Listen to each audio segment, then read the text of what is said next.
ஆண்டவராகிய இயேசு கிறிஸ்துவின் கிருபையும் சமாதானமும் உங்கள் அனைவரோடும் கூட என்றென்றைக்கும் இருப்பதாக. தலைப்பு: நான் உன்னை விட்டு விலகுவதும் இல்லை, உன்னை கைவிடுவதும் இல்லை. ஏசாயா 60ஆம் அதிகாரம் முதல் 2 வசனங்கள். கர்த்தருடைய 2ஆம் வருகைக்கு பின்பாக கர்த்தர் வந்த பின்பு எருசலேம் நகரம் எப்படி ஆசீர்வதிக்கப்படும் என்பதை குறித்து இந்த வேத பகுதியில் சொல்லப்பட்டிருக்கிறது.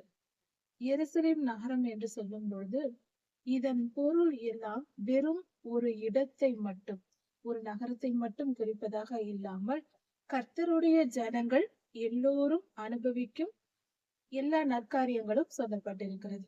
அதாவது இந்த செய்தியானது எருசலேம் நகரத்திற்கும் கர்த்தருடைய ஜனங்கள் எல்லோருக்கும் பொருந்தும்.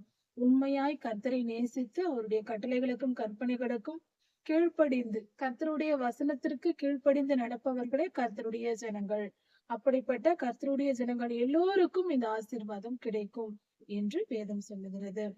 கர்த்தருடைய ஜனங்களுக்கும் எருசலேமுக்கும், அதாவது இஸ்ரவேலர்கள் எல்லோருக்கும் சொல்லப்படுகிறது. இஸ்ரவேலின் 12 கோத்திரத்தாருக்கும் கர்த்தருடைய கட்டளைகளை கடைபிடித்து நடக்கிற, அவருடைய இருதயத்திற்கு பிரியமாய் கர்த்தரை நேசித்து ஆண்டவராகிய இயேசு கிறிஸ்துவை ஏற்றுக்கொண்டு பிதாவாகிய தேவனுடைய நாமத்தை தொழுது கொள்கிற அனைவருக்கும் இந்த ஆசீர்வாதம் கிடைக்கும். சரி, இது என்ன ஆசீர்வாதம் கிடைக்க போகிறது என்றால், இவ்வுலக வரலாற்றில் இதுவரைக்கும் யாருக்கும் கிடைக்காத ஆசீர்வாதம் கிடைக்க போகிறது என்று வேதம் சொல்லுகிறது. இந்த வசனம் முழுவதும், இந்த அதிகாரம் முழுவதும் ஆசீர்வாதம் கொடுக்கப்பட்டிருக்கிறது. ஆனால் இது எதுவும் ஏற்கனவே இதுவரை நடந்ததில்லை, இனி நடக்க போகிற காரியமாய் இருக்கிறது. அதுவும் நிரந்தரமாய் இருக்க போகிறது. எப்படி நோவாயாவின் காலத்தில் ஜலப்பிரளயம் ஒரு முறை வந்து அழித்து விட்டது, அதன் பின்பு இனி வராது என்று கர்த்தர் உடன்படிக்கை செய்தார். அதே போல வரவில்லை, இன்று வரை வரவில்லை, இனியும் வராது பூமியை அழிக்க ஜலப்பிரளயம். அப்படி கர்த்தர் இஸ்ரவேலருக்கு, எருசலேம் நகரத்தாருக்கு, அதாவது எருசலேம் என்னும் நகரத்திற்கும் கர்த்தருடைய ஜனங்கள், உலகெங்கும் இருக்கிற எல்லா ஜனங்களுக்கும் அவர் சொல்லுகிறார், இனி ஆசீர்வாதம் தான் என்று. அதாவது ஆண்டவருடைய 2ஆம் வருகைக்கு பின்பு இஸ்ரவேலோ எருசலேமோ கர்த்தருடைய ஜனங்களோ துன்பப்பட போவதில்லை. அந்த ஆசீர்வாதம் எப்படி இருக்கும் என்று கர்த்தர் சொல்லுகிறார். எழும்பி பிரகாசி, உன் ஒளி வந்தது, கர்த்தருடைய மகிமை உன்மேல் உதித்தது. எழும்பி பிரகாசி. எழும்பு என்று சொல்லும் பொழுது விழுந்து கிடப்பவர்களை தான் எழும்பு என்று சொல்லுவோம். பொதுவாக நின்று கொண்டிருப்பவர்களை யாரும் எழும்பு என்று சொல்ல போவதில்லை. விழுந்து கிடப்பவர்கள், துன்பத்திலும் துயரத்திலும் ஒடுங்கி கிடப்பவர்களை எழும்பு எழும்பு என்று நாம் சொல்லுவோம் பொதுவாக. கர்த்தரும் அப்படித்தான் சொல்கிறார், எழும்பி பிரகாசி என்று சொல்லுகிறார். தன் வெளிச்சத்தை எல்லாம் இழந்து உடைக்கப்பட்ட நிலையில், நொறுக்கப்பட்ட நிலையில் கர்த்தருடைய ஜனங்களும் இஸ்ரவேல் தேசமும் எருசலேமும் ஒடுங்கி கிடக்கும். மிகுந்த துன்பத்தில் எழுந்திருக்க முடியாத அளவுக்கு மகா பெரிய துன்பம் ஒன்று வரும். அந்த கிறிஸ்துவின் ஆட்சியை குறிக்கிறது, மகா உபத்திரவ காலத்தை குறிக்கிறது. அப்படி அந்த காலத்தில் கர்த்தருடைய ஜனங்களும் இஸ்ரேல் தேசமும் மிகுந்த துன்பத்திற்குள்ளாகும். ஏனென்றால் இஸ்ரேல் தேசத்தில் 3ஆம் தேவாலயம் கட்டப்படும் போது இஸ்ரவேலர்கள் என்ன நினைத்து கட்டுவார்கள்? கர்த்தருக்கென்று நாம் தேவாலயம் கட்டுகிறோம் என்று நினைத்துதான் பரிபூரணமாக முழுமையான கர்த்தருடைய கட்டளைகளின்படியே எல்லா காரியங்களும் முழுமையாய் நிறைவேற்றுவார்கள். அதற்கான ஆயத்த பணிகள் செய்து 40 வருடங்களாக பொருட்களை எல்லாம் காவல் காத்து வைத்துக் கொண்டிருக்கிறார்கள். டெம்பிள் இன்ஸ்டிடியூட் என்று இருக்கிறது இஸ்ரேல் தேசத்தில். அங்கு இன்னும் பத்திரமாக எல்லா பொருள்களையும் ஆயத்தம் செய்து வைத்திருக்கிறார்கள், ஆசாரியர்களின் உடை உட்பட.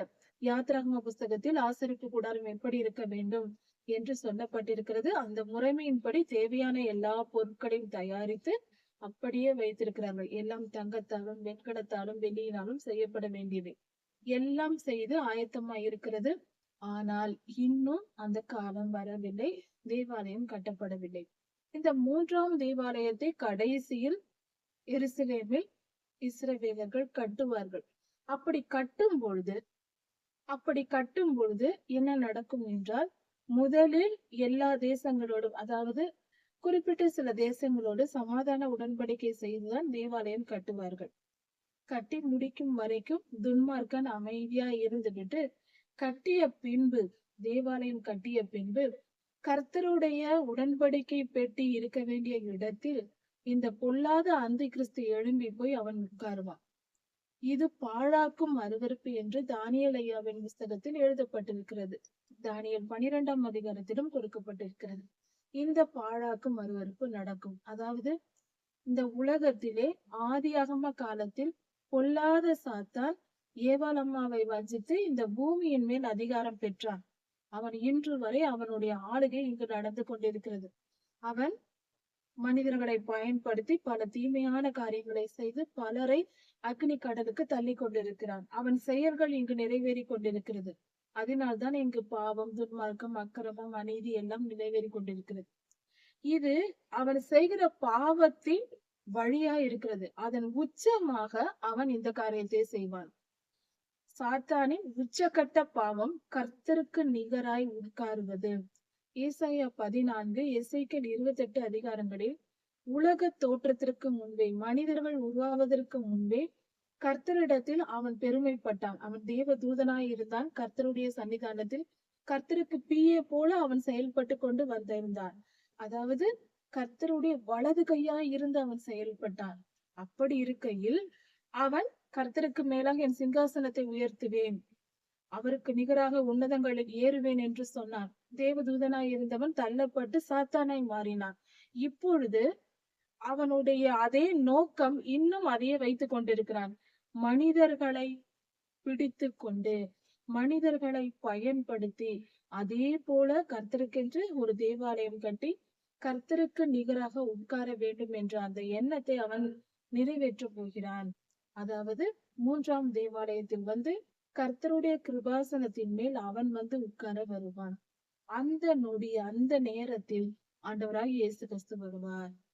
அவர் 2ஆம் வருகையில் வந்து அவனை அழித்து போட்டு இஸ்ரேல் தேசத்திற்கு விரோதமாய் செயல்பட்ட எல்லா தேசங்களையும் அழித்து போட்டு, துன்மார்க்கரை, தீயவர்களை அழித்து போட்டு அவர் ராஜாதி ராஜாவாய் அரசாண வருவார்.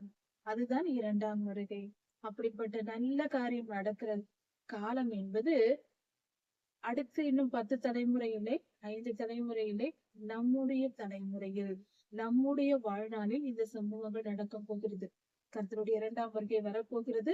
அதற்கு முன்பாக இந்த அந்தி கிறிஸ்து அதிகமாக ஆட்டம் போடுவான். அவனுடைய செயல்கள் படு பயங்கரமா இருக்கும். அவன் யாரை எதிர்க்க போகிறான்? அவனை போன்ற பாவிகளையா? இல்லை, நம்மை போன்ற கர்த்தருடைய ஜனங்களே.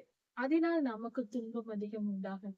உபத்திரவங்களும் மகா உபத்திரவ காலம் என்று 2 பகுதிகளாக இருக்கிறது. இந்த 2 பகுதிகளையும் பிரிக்கக்கூடிய சம்பவமாக எடுத்துக்கொள்ளப்படுதல் நடக்கும். இப்படி பொல்லாதவன் பூமியை துன்பப்படுத்துவான். அதாவது அவன் துன்பப்படுத்துவது என்பது இதுவரைக்கும் வரலாற்றில் இடம்பெறாத அளவுக்கு, இதுவரை இந்த பூமியில் நடக்காத அளவுக்கு மகா உபத்திரமும் துன்பமும் நேரிடும்.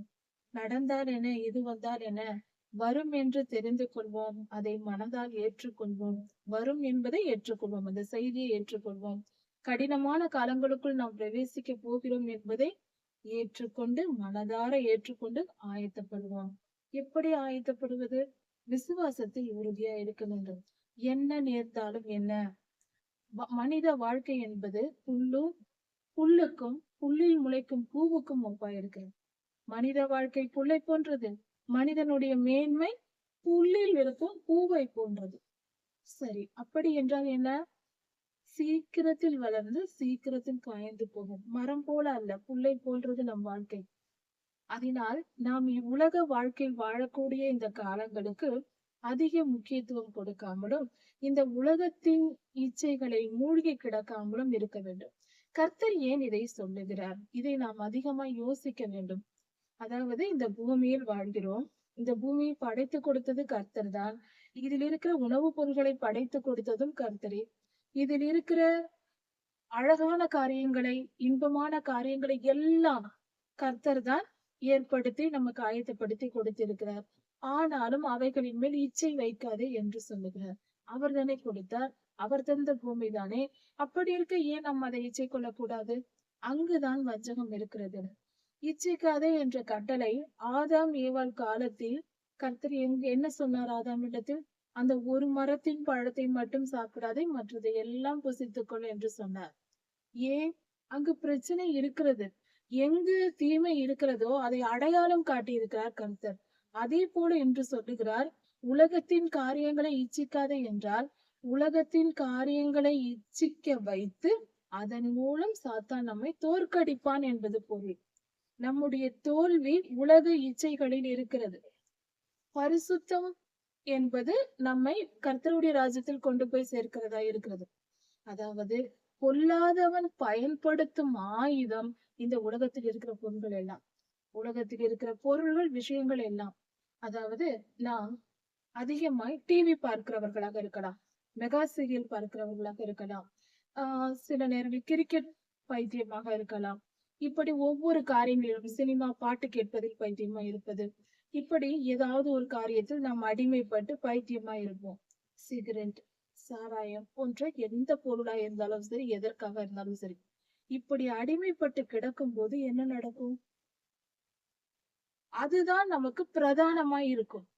இப்படி ஏதாவது ஒரு காரியத்தில் நாம் அடிமைப்பட்டு இருந்தால், அந்த அடிமைத்தனத்தை அந்த ஒரு பொருளுக்காகவோ அந்த ஒரு விஷயத்திற்காகவோ யார் பேச்சையாவது நாம் கேட்க வேண்டிய நிலை ஏற்படும். அவர்களை பயன்படுத்தி அவர்களுக்குள் பொல்லாதவன் புகுந்து நம்மை ஆளுகை செய்ய தொடங்குவான். கர்த்தரை விட்டு நாம் இவன் பேச்சை கேட்க வேண்டிய நிலை ஏற்பட்டுவிடும்.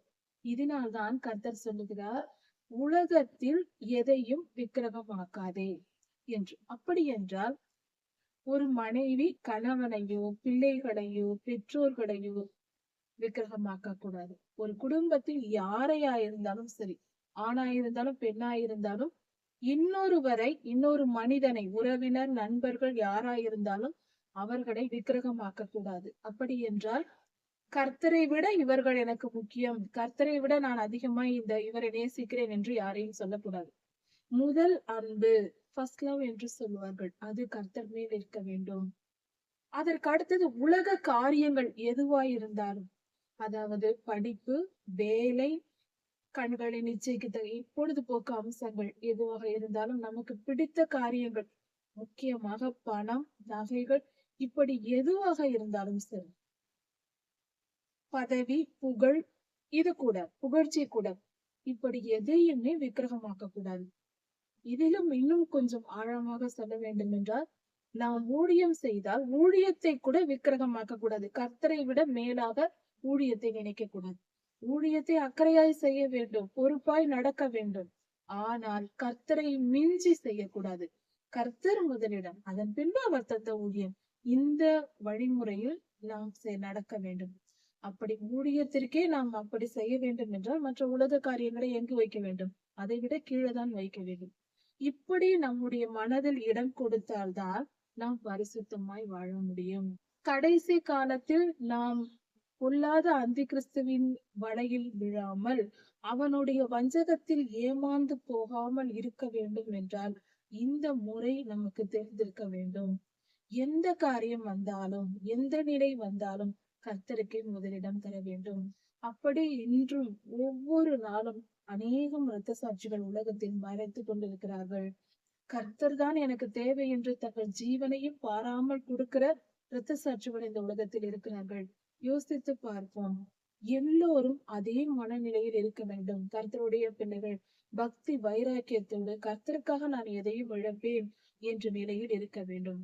எதையும் இழப்பேன் என்றால் நாம் ஏதோ பெரிய காரியத்தை கர்த்தருக்கு தியாகம் செய்வதாக நம்ம நினைத்துக் கொள்ளக்கூடாது. நாம் எதை கொடுத்தாலும் அது அற்பமானதுதான் கர்த்தருக்கு.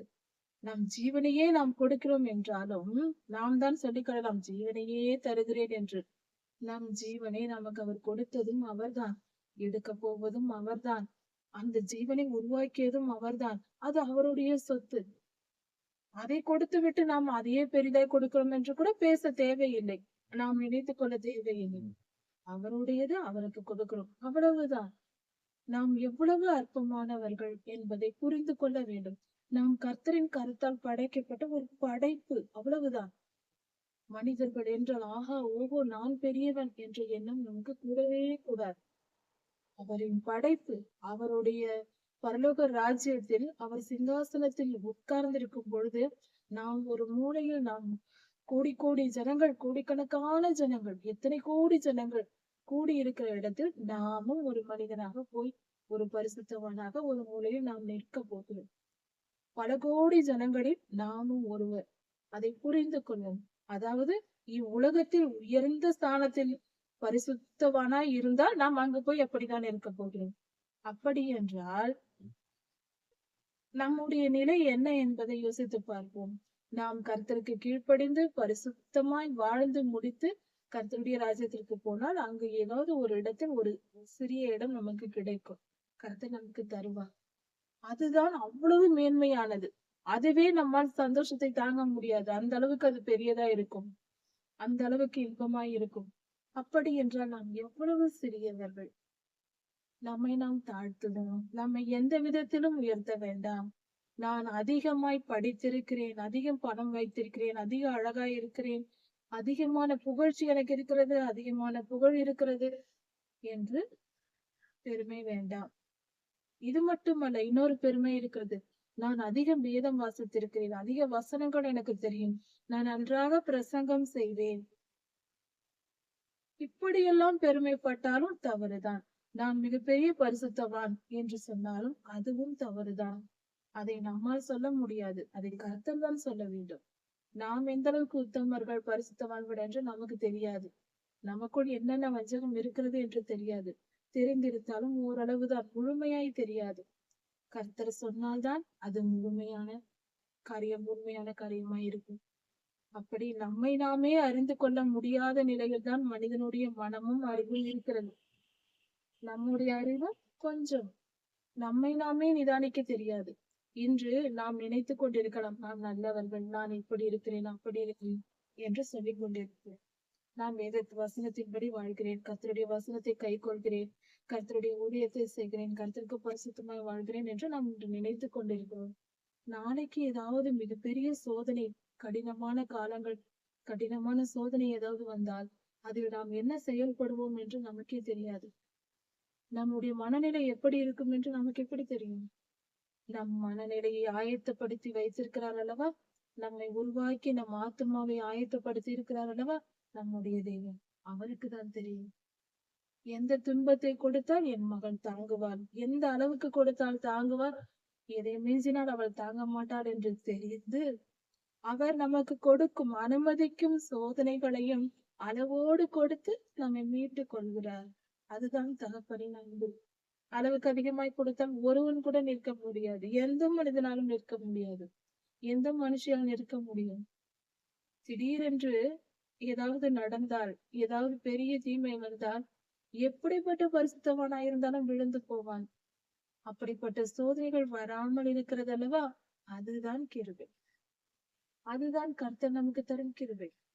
இந்த அளவுக்கு துன்பத்தை கொடுத்தால் போதும். இதற்கு மேல் என் மகனுக்கு நான் கொடுக்க மாட்டேன், என் மகனுக்கு நான் இதை கொடுக்க மாட்டேன், தாங்க மாட்டான், விழுந்து போவார்களே என்று கொஞ்சம் கொஞ்சம் அந்த நமக்கு உணர்வு வரும்படியாக, நாம் தீமை செய்யாதபடிக்கு பரிசுத்தமாய் வாழ வேண்டும் என்று கர்த்தருக்கு பயப்படுகிற பயத்தை கற்றுக்கொள்ளும்படியாக சிறிதளவு துன்பத்தை கொடுத்து நம்மை மீட்டு கொண்டு போய் விடுகிறார். அதுதான் அவருடைய கிருபை. பெரிய சோதனைகளை கொடுத்தால் நம்மால் நிற்க முடியாது. கிருபை என்றால் அதுதான். கிருபை என்றால் நீ என்ன வேண்டுமானாலும் செய், நான் உன்னை தண்டிக்க மாட்டேன் என்று சொல்வது அல்ல. அப்படியெல்லாம் கர்த்தர் செய்ய மாட்டார். அவர் நீதியின் சூரியன். எதை செய்தாலும் அதற்கு சரியான பலனை கொடுப்பார்.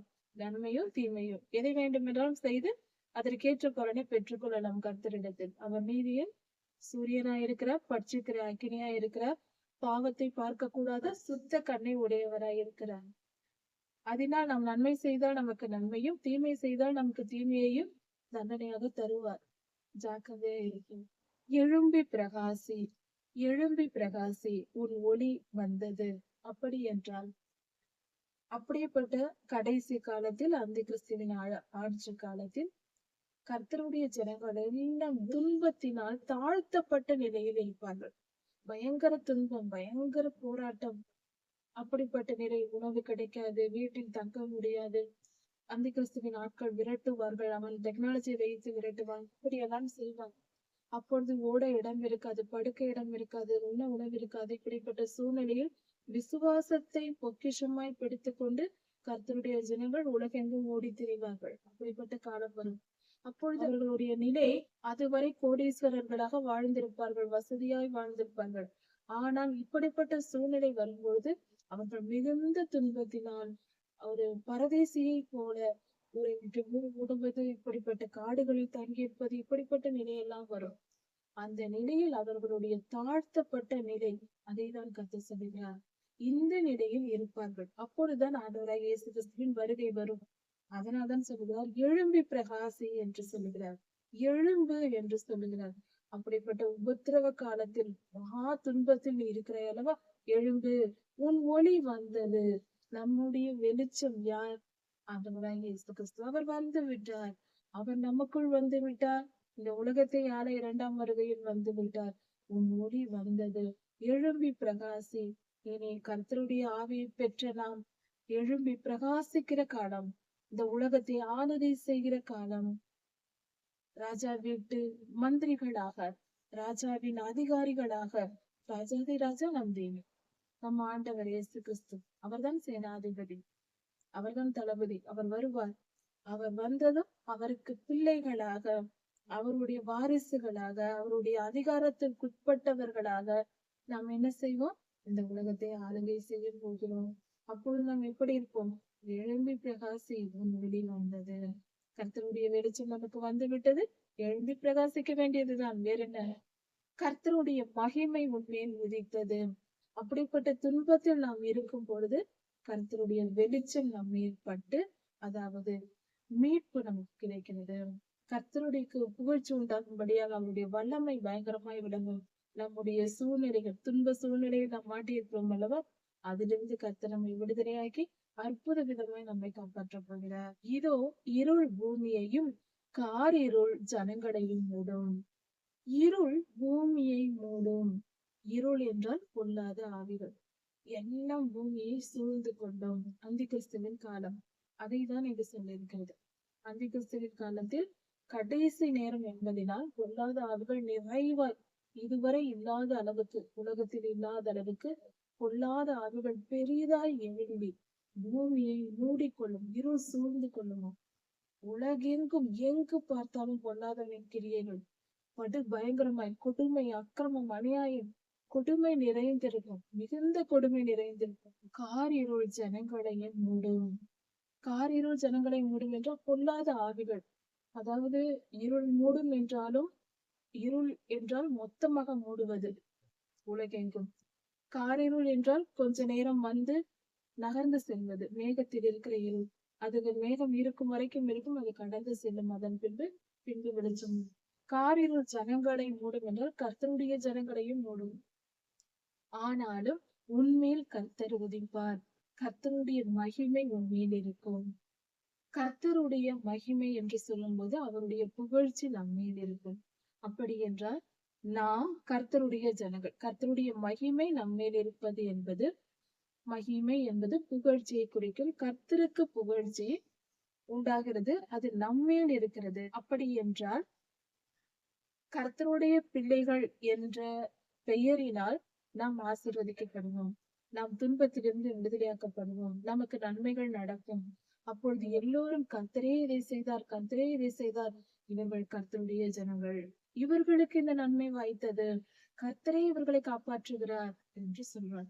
இது எப்படி நடக்கும் என்று சிறிது யோசித்து பார்ப்போம். அதாவது கடைசி காலத்தில், அந்தி கிறிஸ்துவத்தில் அவனுடைய ஆட்சியில் முத்திரை போடப்படும். அதாவது RFID சிப் வைக்கப்படும். இதை குறித்து நாம் தெரிந்து வைத்திருக்கிறோம். நெற்றியிலாவது வலது கையிலாவது ஒரு முத்திரையை தரித்துக் கொள்ள சொல்லுவான் என்று வெளிப்படுத்தல் 13ஆம் அதிகாரத்தில் சொல்லப்பட்டிருக்கிறது. 2000 வருடங்களுக்கு முன்பாகவே ஆண்டவராகிய இயேசு கிறிஸ்து யோவான் ஐயாவுக்கு வெளிப்படுத்தி நமக்கு எழுதி கொடுத்திருக்கிறார். கடைசி காலத்தில் இது நடக்கும், கர்த்தருடைய வருகைக்கு முன்பாக என்று. அந்த RFID சிப் இப்பொழுது தயாரிக்க தொடங்கி விட்டார்கள். அது பல வருடங்களாக தயாரித்து வைத்துக் கொண்டிருக்கிறார்கள். உலக நாடுகள் எல்லாம் சுவிஸ் போன்ற நாடுகளில் வைக்க தொடங்கி விட்டார்கள். அந்த RFID சிப்பானது வலது கையிலோ அல்லது நெற்றியிலோ வைத்துக் கொள்ளப்படும். இப்படி கட்டளை வரும் என்று 2000 வருடங்களுக்கு முன்பாக வெளிப்படுத்தலில் சொல்லப்பட்டிருக்கிறது. அதேதான் என்று விஞ்ஞானிகள் சொல்லுகிறார்கள். வலது கையிலோ அல்லது நெற்றியிலோ கொள்ள வேண்டும் என்று. ஏன் அப்படியே இந்த குறிப்பிட்ட இடமே வேதத்தில் சொல்லப்பட்டதே இங்கு நிறைவேறுகிறது என்றால், நம்மை படைத்தவர் கர்த்தர். அவருக்கு தெரியும் எல்லாம் அல்லவா?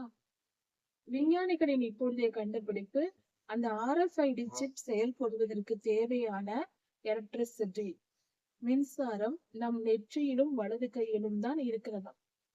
அதனால் அங்குதான் வைக்க வேண்டும் என்று விஞ்ஞானிகள் கண்டுபிடித்திருக்கிறார்கள். இதைதான் வெளிப்படுத்தும் புஸ்தகத்தில் அந்த காலத்தில் சொல்லப்பட்டிருக்கிறது.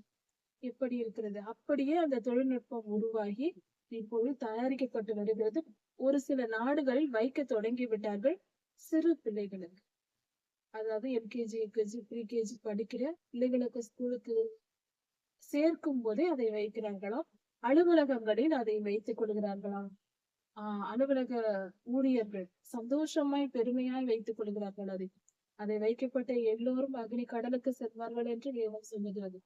இப்படி இந்த சிப் வைக்கப்பட்டு வருகிறது. இப்படிப்பட்ட சூழ்நிலையில் வேதம் நமக்கு சொல்கிறது அதை வைக்க கூடாது என்று.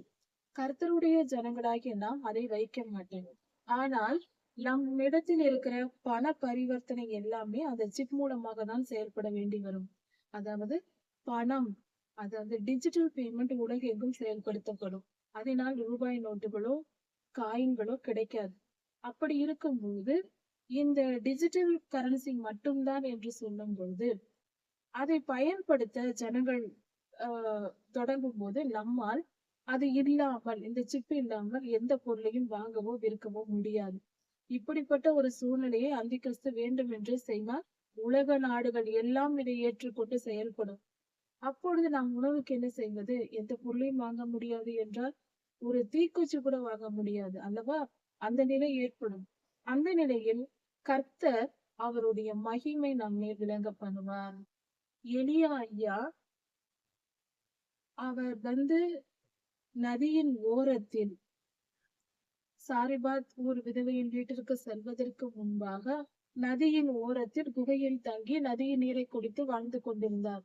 அவரிடத்தில் எந்த பணமும் இல்லை, எந்த பொருளும் இல்லை. ஆனாலும் காகம் காலையில் அப்பத்தையும் இரவில் மாலை நேரங்களில் அவருக்கு மாமிசத்தையும் கொண்டு வந்து கொடுத்து பல நாட்கள் எலியாவை போஷித்தது. கர்த்தர் அதை காகத்தை ஏற்படுத்தியிருந்தார். இஸ்ரவேலரின் வனாந்திர பயணத்தில் 40 வருடங்கள் வானத்திலிருந்து மன்னா விழுந்து அந்த ஜனங்கள் தண்ணீர், கர்த்தர் கொடுத்த தண்ணீரையும் மன்னாவையும் பூசித்து வாழ்ந்தார்கள். 40 வருடங்கள் இது நடந்தது. இப்படி கர்த்தர் அவர்களை போஷிக்க அறிந்திருக்கும் போது கடைசி காலத்தில் நம்மையும் அப்படி போஷிப்பார். பணம் இல்லாமல், பொருள் இல்லாமல் நமக்கு ஆகாரம் கிடைக்கும். கர்த்தர் எப்படியும் தருவார். விசுவாசத்தோடு நாம் காத்திருக்க வேண்டுமே தவிர நாம் மனதில் உறுதியோடு இருக்க வேண்டும். இந்த காரியங்களை மனதில் வைத்துக் கொள்ள வேண்டும். இதற்காக தான் இந்த விதவை சாரிபாத் விதவையின் வாழ்க்கையில் நடந்தது, எலியாவுக்கு நடந்தது, இஸ்ரவேலரின் வனாந்திர பயணத்தில் நடந்த காரியங்கள் நமக்கு வேதத்தில் கொடுக்கப்பட்டிருக்கிறது. கடைசி காலத்தில் இதை நாம் செயல்பட வேண்டும். இதை புரிந்து கொண்டு விசுவாசத்தோடு இருக்க வேண்டும் என்பதற்காக தான். இப்படி நாம் அதிசய விதமாய் அற்புதங்களால் நமக்கு ஆகாரம் கொடுக்கப்படும். நாம் வாழ்நாட்கள் வாழ முடியும். இதே போல சிங்கை கெபியிலே தானியேல் ஐயா காக்கப்பட்டார். மிருகங்கள், நாம் காட்டில் இருக்க வேண்டிய சூழ்நிலை ஏற்பட்டால் மிருகங்கள் நம்மை ஒன்றும் செய்யாது என்பதற்கு தானியேல் ஐயாவின் காரியங்கள் கொடுக்கப்பட்டிருக்கிறது.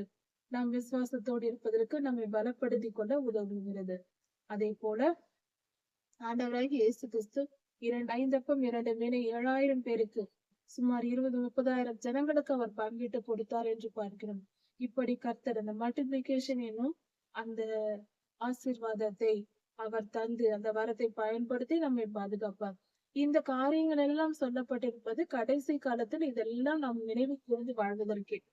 நாம் நம் சோதனை காலத்தில், அதாவது அந்திகிறிஸ்துவின் ஆட்சியில் நாம் சிக்கிக் கொள்ளாமல் புரிந்து செயல்படுவதற்கே கர்த்தர் இந்த சம்பவங்களை கொடுத்திருக்கிறார். இதையெல்லாம் படித்து தெரிந்து நாம் விசுவாசத்தில் உறுதிப்பட்டிருந்தால் கடைசி கால அந்திகிறிஸ்துவின் ஆட்சியில் நம்மால் பிழைத்திருக்க முடியும். அவனை எதிர்த்து நிற்க முடியும். விசுவாசத்தில் உறுதியா இருக்க முடியும். விசுவாசத்தை விட்டு விழுந்து அக்னிகிடக்கு போக வேண்டியதுதான். உயிர் போனாலும் பரவாயில்லை, உடனே பரலோகத்திற்கு போய்விடலாம். இந்த நாளே நம் பரலோகத்திற்கு செல்லும் நாள் என்று பொருள். கர்த்தருடைய பிள்ளைகள், கர்த்தரை நேசிக்கிற உண்மையான பிள்ளைகள், அவர்களுடைய மரண நாள் என்பது என்ன? பரலோகத்திற்கு செல்லும் நாள். இந்த உலகை விட்டு செல்லுகிறோம் என்று வேதனைப்பட வேண்டிய அவசியம் என்ன இருக்கிறது? இது சபிக்கப்பட்ட பூமி. இதை விட்டு நாம் எங்கு போக போகிறோம்? பரலோகம் செல்ல போகிறோம். அது ஆசீர்வதிக்கப்பட்ட இடம். கர்த்தரோடு இருக்க போகிறோம். சந்தோஷமான காரியம் தானே. அதை நாம் புரிந்து கொண்டு நாம் செயல்பட வேண்டும். அதனால் எதையும் பெரிதுபடுத்தாமல் நாம் விசுவாசத்தில் உறுதியாய் இருக்க வேத வசனத்தை தியானிப்போம், அதிகமாய் கற்றுக்கொள்வோம். அதனால் நாம் கர்த்தருக்கு பிரியமானவர்களாய் மாறுவோம், நாம் பரிசுத்தம் அடைவோம், விசுவாசத்தில் உறுதிப்படுவோம். எந்த சோதனை வந்தாலும் நம்மை ஒன்றும் செய்ய முடியாது. நான் உன்னை விட்டு விலகுவதும் இல்லை, உன்னை கைவிடுவதும் இல்லை என்று சொன்ன நம் தேவன் நம்மோடு கூட இருந்து நம்மை பாதுகாத்துக் கொள்வார். நம் தகப்பன் நம்மை ஒருபோதும் கைவிட மாட்டார். அவர் கண்மணி போல நம்மை காத்துக் கொள்வார். கர்த்தர் உங்களை ஆசீர்வதிப்பாராக. இதன் தொடர்ச்சியை அடுத்த செய்தியில் பார்க்கலாம். மாறனாக.